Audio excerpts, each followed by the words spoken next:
네, 시청자 여러분 안녕하십니까. 공감 토크의 심재호입니다. 다음 달 그러니까 10월 29일은 국가가 법으로 정한 지방자치의 날입니다. 헌법 개정일인 이날을 지방자치가 부활했다는 의미로 기념하기 위해 법으로 제정한 것인데요. 지방자치 부활 30년이 지난 지금 주민이 참주인 되고자 제정된 우리의 30년 지방자치법은 제대로 운영되고 있는지, 올바른 방향으로 가고 있는지 점검해 봐야 할 시점이 아닌가 싶습니다. 오늘은 지방자치법 전면 개정을 요구해온 송환준 경기도의 의장을 초대해 우리의 지방자치 현주소를 살펴보도록 하겠습니다. 안녕하세요. 예, 반갑습니다. 네. 예. 우리 의장님께서는 지역구가 안산이시죠? 네네. 예, 저희 방송국에 좀 뜸하셨던 것 같아요. 예, 이렇게 가끔 안산 지역에 일이 많으실 텐데 자주 방문하시나요? 밤에 집에는 와서 잡니다. 네. 예, 근데 이제 경기도가 이제 31개 시군이고 네네. 인구가 1,350만이니까 어떻든 안성에서부터 연천까지 가려면 하루 종일 걸리듯이 예, 31개 시군을 다니느라고 약간 뭐 사실은 뜸한 건 사실입니다. 그러나 이제 예. 늘 관심을 가지고요. 안산이 발전하고 안산 시민들이 삶의 질이 높아질 수 있도록 늘 고민하고 있습니다. 네. 예. 네, 의장께서 지난 6월이었어요. 광명시가 주최한 포럼에서 이런 말씀하셨더라고요. 30년 묵은 지방자치법이 바뀌어야 진정한 자치분권을 실현할 수 있다. 이렇게 지방자치법 전면 개정을 요구하는 말씀을 하셨는데, 이 말씀을 이제 역으로 생각하면 현행 지방자치법으로는 진정한 자치분권을 실현하기 어렵다 이렇게 들려요. 그렇다면 현재 지방자치법에 문제가 있다라는 큰 지적이신데, 예, 어떤 부분에 문제가 있다고 보시는지? 일단 이제 문제점을 말씀드리기 전에 지방자치법은 우리나라의 이제 지방자치 제도의 근간인 거예요. 네. 근데 사실은 이제 이 부분이 1988년도에 이제 개정이 됐는데 그렇죠. 30년의 역사가 흘렀을 때 세상은 얼마나 많이 변하고 있습니까? 근데 그 법 제도에 대한 부분이 그렇게 변한 과정이 별로 없어요. 그래서 이제 그것이 이제 좀 문제가 됐다라고 저는 보고 다시 말씀드리면은 사실 지방자치법은 지방의 소리를 듣고 지방의 정책을 만들어내고 그렇게 가야 되는데 네네. 중앙에 집중돼 있는 하나의 지방자치법이다. 이제 이런 부분에 대해서 이제는 주민들의 소리를 듣고 주민 중심으로 가기 위해서는 이 지방자치법이 이제 전면 개정이 돼야 된다라고 이제 말씀을 드리고요. 이제 후반기에 얘기를 하겠지만 큰 틀에서 어떻든 30년 역사 뒤에 올해 지방자치법 전부 개정안이 지금 국회에 올라가 있습니다. 근데 이제 국회에서 다른 일정 때문에 소화를 시키지 못하기 때문에 아마 9월 정기 국회 때 이 부분에 대해서 좀 심의를 하지 않을까 하는 생각이 드는데 그 부분에는 이제 많은 부분들이 포함되어 있습니다. 뭐 재정에 관한 부분, 네. 인사에 관한 부분 이런 부분이 이제 많이 다 있는데 가장 중요한 거는 이제는 시대적인 변화에 따라서 어제 이 지방자치법이 정부안이 국회에서 통과돼서 진정한 지방자치법이 좀 만들어져야 된다라고 이제 생각을 하는 것이죠. 이제 그런 부분에서 좀 저는 문제 제기를 하는 부분이 있습니다. 그러니까 30년 전에 개정된 지방자치법이 시대 흐름에 따라오지 못하고 있으니까 이 시대에 맞는 우리 시민들의 눈높이에 맞는 주민자치법이 필요하다. 그렇죠. 그러니 이 시대에 맞도록 주민자치법을 좀 전면 개정을 해야 된다. 사실 그러니까 이거 사실상 제정이라고 할 수 있거든요. 전면 그럼요. 개정이라면 예, 예, 예. 어떠한 권한들이 지방으로 이전되어야 한다고 보시는 건지요? 그러니까 제가 이제 그 의원의 한 사람으로서 집행부 쪽에 어떤 재정이라든가 자치경찰이라든가 이제 이런 부분들을 좀 차지하고 네. 의회 이제 가장 중요한 거는 크게 두 가지가 들어가 있습니다. 의회의 인사권 독립과 의회 정책 지원 인력에 대한 부분이 들어가 있는데 네. 먼저 이제 인사권에 대한 부분을 말씀드리면은 인사권을 이제 도지사 이 권한이에요. 네네. 그래서 이제 의회 직원들이 실질적으로 전문성과 지속성이 이제 만들어지지 못하고 있다. 그러니까 예를 들어서 어느 정도 그 전문성이 생기면은 지사가 의회에 있는 직원을 다른 데로 인사 발령을 낼 수 있는 부분이 있는 거거든요. 네네. 그래서 이제 그런 부분에 대해서 전문성이 결여되기 때문에 이제 국회처럼 인사권 독립을 주고 인사권에 대한 부분을 의회에서 갖도록 해야 되는 거 아니냐. 네, 국회는 국회 사무처 인력을 국회 사무처가 뽑죠. 그렇죠. 네. 그러니까 경기도만 해더라도 의회 직원들이 250명이 넘습니다. 그럼 예를 들어서 거기서 이제 가장 그 수장이 사무처장인데 네. 그 인사권을 도지사가 가지고 있어요. 사무처장도 그렇죠. 그렇죠. 물론 이제 의장이랑 이제 논의를 하지만은 그 밑에 수석 전문위원들도 다 지사가 가지고 있습니다. 근데 사이가 이제 원만하고 서로가 소통할 때는 문제가 없는데 의회라는 게 사실은 집행부를 견제하는 기능을 가지고 있지 않습니까? 사이가 약간 안 좋았을 때 그럼 그렇죠. 어떻게 할 거냐? 이제 결론적으로 말하면은 지속성과 전문성, 그다음에 의회의 자율성을 주기 위해서는 인사권 독립이 필수적이라고 저는 생각을 합니다. 네네. 그래서 이제 그런 부분이 이 이번 지방자치법 전부 개정안에 담겨져 있고 또 하나는 이제 가장 중요한 거는 대한민국 광역의회가 17개가 있습니다. 네. 그리고 의원들이 829명이 있습니다. 근데 광역의원들은 혼자서 원하는 것이 가방을 들어주거나 뭘 챙겨주는 보좌진을 역할? 원하는 게 아니라 사실 정책 지원 인력을 원하는 것이에요. 그러니까 예를 들면은 제가 안산에 지역구를 가지고 있지만 네. 경기도 의원으로서 평택에서부터 임진강까지 사실은 경기도 땅의 연안이 142km입니다. 네. 제가 그 조례를 만들거나 어떤 부분에 대해서 개정을 하기 위해서는 현장을 답사해야 되는데 혼자 하기가 벅차요. 그리고 자료를 만들기가 벅차고. 그리고 그것만 합니까? 조례를 만들어야지, 행정감사해야지, 도민들과 또 소리를 들어야지. 네. 이러한 부분들에 대한 부분이 혼자 하기는 어렵기 때문에 829명의 도의원들은 가방을 들어주는 비서진을 원하는 게 아니라 도민들을 위해서 조례를 만들고 도민들의 삶의 질을 높이기 위해서 정책을 만드는 정책 보좌관을 원하는 것이에요. 네. 비서관이 아니고 보좌관을 그렇죠. 원다. 이런 그래서 거죠. 이런 부분에 이제 들어가 있고 이제 단순히 다른 광역의회는 말하기 어렵지만 경기도를 말한다면은 경기도 인구가 1,350만입니다. 네. 경기도 의원이 142명이고 그러면 1인당 10만의 도민들의 소리를 들어야 되는 거예요. 그렇게 되겠죠. 한 명이. 네네. 그 들을 수 있겠습니까? 사실 저는 굉장히 벅차다고 생각합니다. 그리고 31개 시군이 있는데 4만에서 130만의 인구가 분포가 돼 있어요. 31개 시군마다 요구하고 정책을 만들어내는 게 다 달라요. 그렇겠죠. 다양하니까. 네? 예를 들어서 심지어는 안성과 연천, 그다음 중심 도시인 수원, 네네. 수원과 안산이 이 예산도 다르고 정책도 달라요. 근데 그런 부분들을 포괄적으로 이제 함께하기 위해서는 사실은 정책 지원 인력이 필요하다고 생각합니다. 하나 더 말씀드린다면은 네. 경기도 예산이 이번에 40조가 넘었어요. 네. 그 한 명이 3천억에 대한 부분을 심의를 해야 되는 거예요. 혼자 할 수 있는 게 가능합니까? 저는 불가능하다고 생각해요. 그래서 지방이 발전해야지 중앙이 같이 발전할 수 있다고 저는 보기 때문에 이제 권한에 대한 부분은 이제는 지방 전문가에게 맡기고 주민들에게 소리를 듣고 이런 부분의 기본인 지방자치법이 좀 개정이 돼야지 가능하다라고 생각하는 거고 이번에 특히 인사권 독립과 정책 지원 인력이 들어가 있는 부분에 있어서는 829명의 어떻든 일을 할 수 있는 환경을 만들어줘야 된다고 저는 생각하는 것이죠. 그래서 이번에 지방자치법이 좀 이루어지기를 바라고 사실은 의외로 생각보다 한 3월 정도에 저는 될 거라고 예측을 했어요. 네. 작년 10월에 대통령께서 경주에서 지방자치법 날 의회 인사권 독립과 정책 지원 인력은 하겠다라고 법안을 정부 법안으로 내겠다라고 약속을 하셨거든요. 근데 3월에 가능하다고 생각했는데 이렇게 국회가 안 열릴 거라고 누가 예측했겠습니까? 예, 이 수준 높은 정책 서비스를 국민들에게 정책 서비스를 하기 위해서는 사실 정책 전문가가 필요하다는 것은 누구나 인식할 수 있는 부분이거든요. 그래서 사실 현재의 어떤 시스템으로는 이런 정책 개발에 도움을 줄 수 있는 게 지금 전문위원들이 계시죠.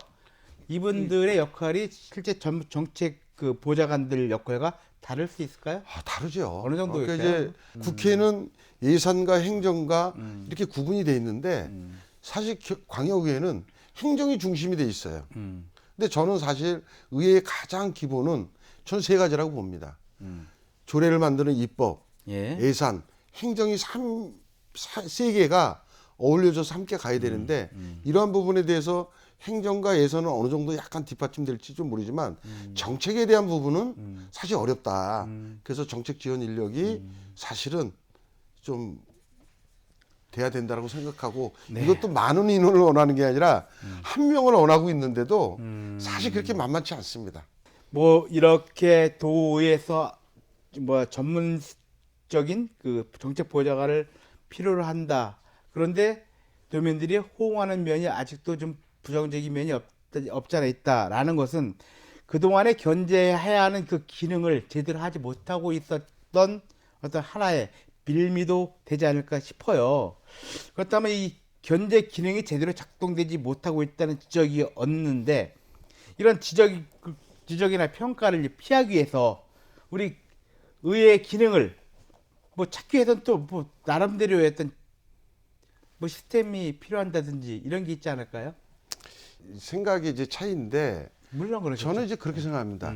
견제를 할 수 있는 기능의 환경을 만들어주는 것도 사실 주민들이 해야 될 일이라고 저는 생각을 네네. 합니다. 어디는 부자지 몇 명인데 우리는 왜 없냐? 그렇게 비교하고 싶지는 않아요. 그런데 30년의 역사를 보면은 다 잘했다라고 보지는 않지만은 그만큼 세상이 변해서 지금은 의원들이 좀 뭔가 해보려고 했을 때 좀 힘을 좀 주고 그 좀 기능의 역할을 할 수 있는 환경을 만들어줘야 되는 게 저는 필요하다고 보는 것이죠. 우리 주민들에게 좀 더 퀄리티 높은 어떤 행정 서비스를 제공하기 위해서는 이런 새로운 환경이 만들어져야 된다. 이런 말씀이시죠. 그리고 이번에 이제 지방자치법 안에 그게 들어가면서 지방에 있는 주민들이 의회를 감시할 수 있는 그런 부분의 기구도 만들고 이제 그렇게 함께 해 나가는 거죠.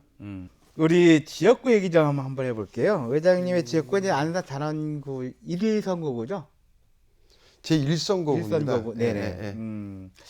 우리 의장께서는 이제 아까 말씀하셨던 것처럼 31개 시군을 이제 다니다 보면은 지역구 관리할 시간이 없으실 것 같아요. 앞서 말씀하셨던 것처럼 잠은 안산에서 주무신다고 말씀하셨는데 지역 관리 어려움 없으세요? 많이 어렵죠. 네, 많이 어렵고. 근데 이제 저는 그렇게 생각합니다. 안산의 지역구 우리 시민들이 아니었으면은 제가 삼선이 될 수 있었겠고 그렇지요. 또 의장이 될 수 있었겠습니까? 근데 안산 출신으로서의 의장이 됐는데 의장의 역할을 못하고 집에만 우리 지역구에만. 지역구만 일을 한다면은 평가가 어떨까? 그러니까 예를 들면은 다 그런 거는 아니지만 뭐 자녀분이 네. 어떻게 이제 괜찮은 학교를 갔어요. 네. 그래서 너무 좋았는데 학교는 안 가고 맨날 집에서 집에만 있어. 그럼 좋겠습니까? 그래서 네. 저는 감히 말씀드린다면은 지역에 소홀할 수밖에 없는 거는 사실입니다. 그러나 지역 주민들이 아니었으면 제가 의장이 될 수 없었기 때문에 네네. 의장으로서의 정말 1350만 도민을 위해서 노력한다면은 저는 우리 지역구 주민들이 제가 끝나고 돌아올 때는 이해해주고 더 반겨줄 것 같아요. 그래서 최선을 다하려고 노력합니다. 정말로. 최선을 다하려고 노력하시는데 또 일부 유권자들은 아 그때 약속했던 공약 중에 이런 거 좀 지켜야 되지 않느냐 뭐 많이 지키셨습니까? 저는 뭐 그 부분에 대해서는 자신합니다. 이런 방송에 나와서 감히 말씀드리기는 어렵지만은 오랜만에 그 얘기를 하니까 이제 처음에 나왔던 이제 생각이 났는데 저는 뭐 정치를 이제 10년 됐는데 네. 공직 생활을 하다가 나와서 처음에 이제 저기 주민들 앞에서 저는 여러분들을 뽑아주면은 저는 지역 발전을 위해서 네. 수인선을 지하화시키고 번호 3동에 있는 119 센터를 옮기고 뭐 이렇게 하겠습니다라고 막 얘기를 했어요. 네. 근데 눈빛이 네. 믿지 못하는 눈빛이에요. 그래서 저는 그 다음부터 네. 절대 공약을 얘기하지 않았습니다. 아 그러셔요? 뭐라고 얘기했냐면은 여러분들이 저를 뽑아주면은 저는 주민과 함께 지역 발전을 위해서 정책을 만들어내겠습니다. 라고 저는 했습니다. 그리고 이제 당선이 되고 나서 네. 시간이 나면은 주민들과 이야기합니다. 어떤 게 가장 필요하냐. 그래서 그때 가장 필요했던 게 한 7년 만에 옮겼지만은 번호 3동에 상가 중심에 있는 119 센터를 아, 옮기기가 너무 힘들었어요. 도의 관할인데 네.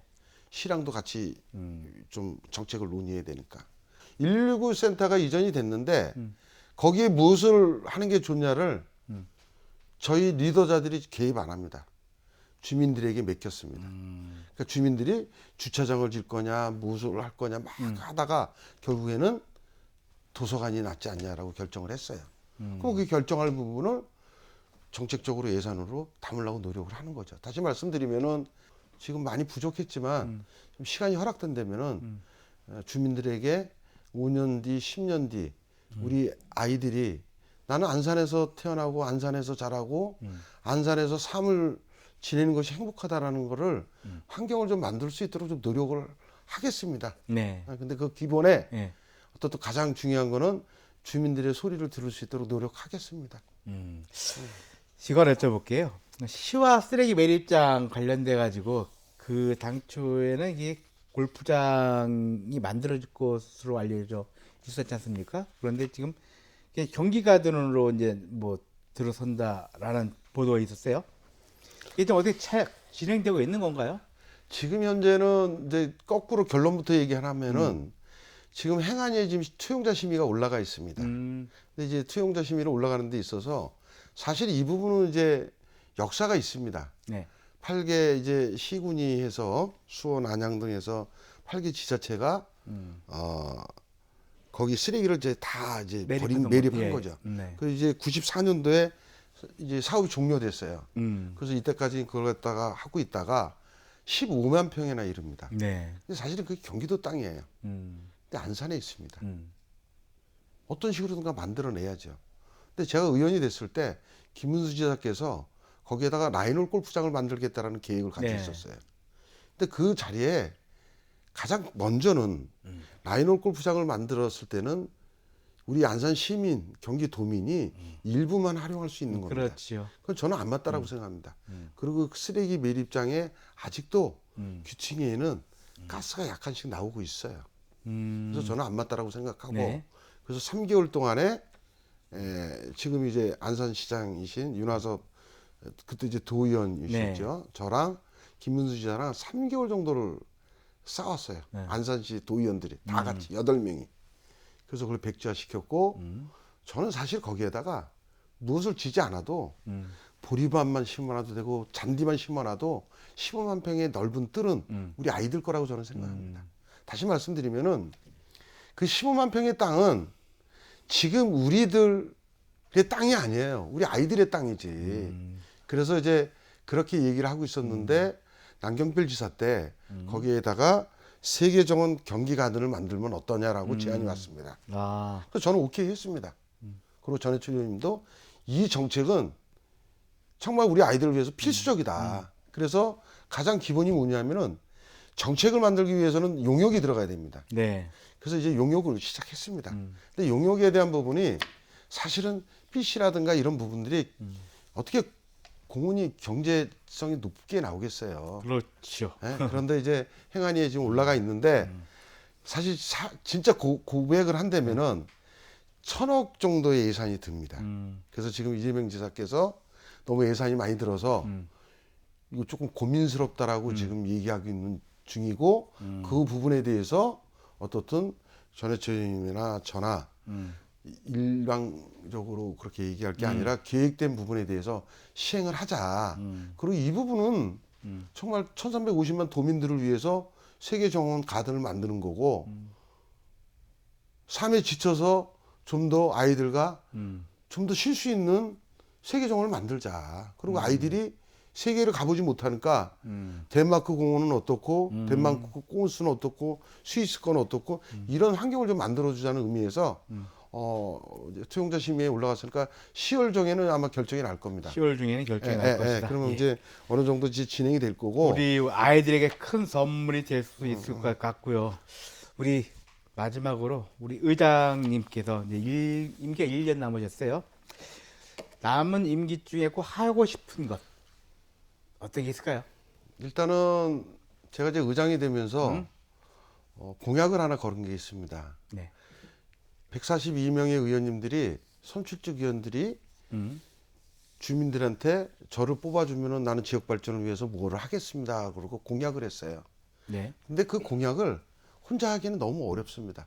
그리고 선거가 끝나고 선출이 되면은 내가 언제 그 얘기를 했냐 돌아서는 의원들도 있을 거고 관심 없는 주민들도 있습니다. 네. 그래서 142명의 의원님들의 네. 공약을 정책으로 집대성해 보니까 4,194건이 나왔어요.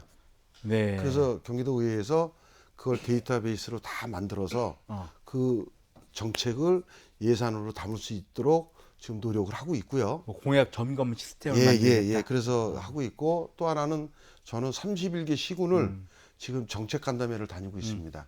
근데 1년이 넘었는데 31개 시군 다 다닐 줄 알았어요. 네. 지금 25군데 돌았습니다. 그렇습니까? 네, 그래서 일단 시군에 가면은 예를 들어서 하나 말씀드린다면은 안성을 갔을 때 남부 쪽에 있으니까 경제적으로나 모든 부분에 환경이 좋을 것 같지만 안성에 갔더니 그 도시 밑에 큰 가스 배관들이 가 있지 않아요. 네. 이제 그런 부분들도 정책화 시켜서 예산을 담고 이런 일을 하고 있는데 마저 31개 시군 다 돌고 예. 의원들이 시민들에게 약속을 지키는 의원들이 될 수 있도록 의장으로서 역할을 좀 다 하려고 합니다. 네. 31개 시군 다 도시냐고 저희 우리 사실 지역구 관리도 좀 어려우실 텐데 그래도 시간을 할 겁니다. 빌어서 우리 지역구 주민들 시민 여러분께 한 말씀 하시죠. 아까 이제 전자에서도 얘기했지만 안산 시민 73만 6만 되는 시민들이 아니었으면은 경기도를 대표하는 의장이 될 수 없었다라고 저는 생각을 하고요.